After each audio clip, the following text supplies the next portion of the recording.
much do you think the day off kind of helps you guys, getting your legs back, getting mentally prepared for this game tonight? I think it was good for us. You know, 6 or 7 that we playing probably gonna play a lot of minutes tonight, so it was good to get a rest and come out fresh tonight.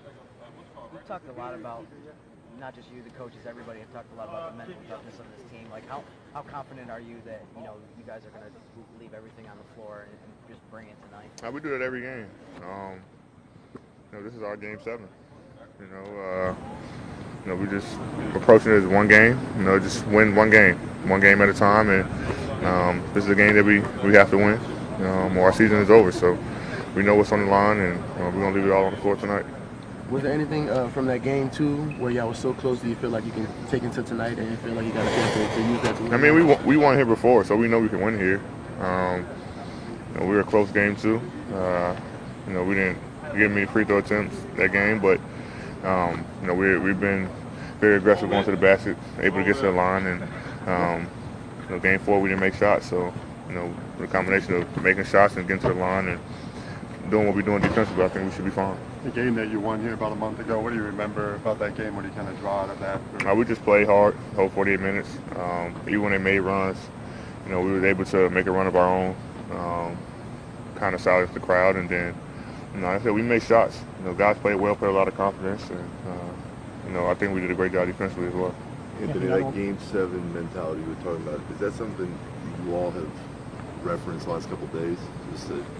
I think we just know. I mean, if you lose, the season's over. So of course we don't want that to happen. So we're gonna come out, leave it all on the floor. Guys gonna play 45, 46, 47, 48 minutes. We just go out there, right? Whatever it is. We're gonna go out there, just compete, and try to get this game. Anthony talked about mental toughness in this game. In any team sport, sometimes in any organization, you take your cue from your demeanor from the top. So what do you guys get from Alvin in terms of demeanor, in terms of toughness, that kind of thing? Yeah, I mean, anytime we're down, even in game 4, we were down early, man. He told us to keep fighting, and we cut it to 4. And then, they made some shots. So no matter what the score is, even when they go on their runs, that's when you have to be, mentally tough, for sure. This team can score quickly. You got to be able to stay calm, stay composed, and make sure that, you go out there and try to, make a run of your own. So anytime they make a run or do anything, that's probably the only team in the league can do.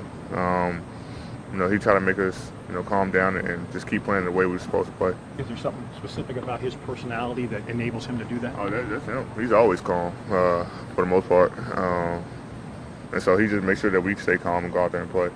And when you end up on KD, what's the mental checklist defensively? I mean, we know his tendencies. He likes to drive left.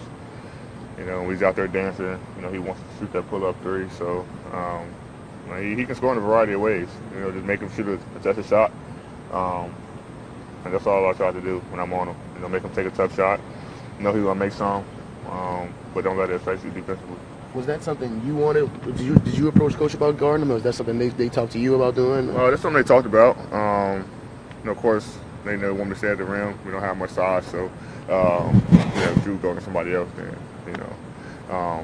it's likely chance I'm not going to leave KD. And then they got size at the rim, so. But late in games, we just try to switch it up. He got going, just try to switch it up on him. Didn't work really. He kept going, but we should be fine tonight. Anthony, Alvin was saying the other day that he feels like you've got some Tim Duncan DNA within your game. Is that a guy that you looked up to as you were coming in, or patterned yourself after in any way? For sure. I definitely looked up to him. He's always calm and collective. He never get rattled. He gets to the spots he wants to get to on the post. And that's how I try to play.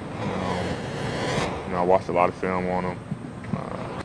The way he did stuff, even when we played against him, he would always tell me stuff like, "Oh, calm down a little bit," all this stuff. So I didn't know Coach said that, but I always looked up to Tim Duncan, and I always wanted to be just like him. There's a thought, the playoff experience has some value, but then there's the other thought that, I'd rather have talent than experience. This is your first kind of extended time through the playoffs. How much is experience important, and how much is maybe that overrated and you just play the game? I mean, you play the game. Of course, experience is important, you know, for times where teams are making runs or, you know, they're up 20 or whatever. And we got a lot of experience. I mean, Coach, Rondo, Jude's been in the playoffs, Ian. So we got guys who's been in the playoffs, like our guys. I mean, Solomon, you know, with Pacers. So we have guys to, you know, handle the experience for us. And then, of course, you got to have talent. So I think it's a little bit of a combination of both. With the Tim Duncan comparison, your study of him, is it his demeanor that you feel like you're most like him, or is there a particular part of his game that you feel like you kind of? I think just overall, I mean, the way he plays, you know, when he first came in the league, you know, I used to watch, you know, those games. Stuff he's doing in the post, face up, you know, get to a spots on back downs.